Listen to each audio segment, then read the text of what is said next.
C'est majoritairement des histoires de contrats, c'est aussi des choix qui sont faits initialement, puisque si on ne choisit pas les bonnes options dès le départ, on va avoir une qualité de service qui est dégradée, et donc on peut se retrouver avec un Internet qui potentiellement fonctionne, mais en fin de compte une téléphonie par exemple qui est complètement inutilisable, puisque assurée par exemple, ou inaudible. Et ça, c'est des choses effectivement qui dépendent des choix techniques de départ. Quand j'interviens dans une entreprise, le premier réflexe, c'est déjà de chercher à comprendre le besoin du client. C'est une étape qui est essentielle, avant même la lecture des contrats ou les propositions de solutions. Ensuite, on va regarder les contrats pour savoir effectivement si d'ores et déjà, les besoins qui sont axés ou qui sont demandés par le client sont remplis par les contrats actuels.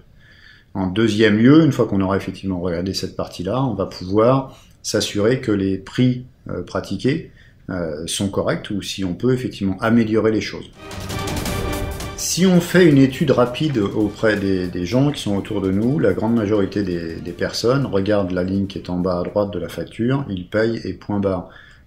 C'est d'autant plus compliqué que certains opérateurs, volontairement ou involontairement, on ne sait pas, en tout cas compliquent grandement les choses au niveau des contrats ou au niveau des mentions qui sont spécifiées sur les factures.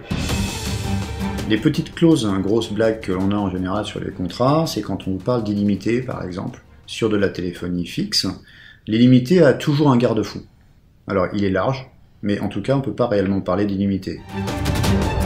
Autre chose que j'ai constaté, bien souvent, quand on parle de téléphonie, les opérateurs de téléphonie arrivent avec une solution qui est packagée, dans laquelle on va vendre du matériel, et la partie téléphonie-communication.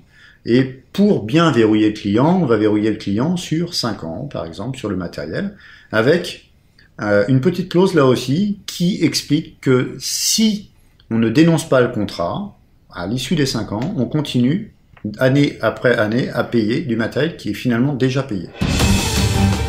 Alors, j'interviens toujours de la même manière. Le besoin du client en premier lieu, voir un petit peu ses factures, s'assurer que l'engagement n'est pas prolongé, et à partir de là, faire une proposition qui va dans le sens du client.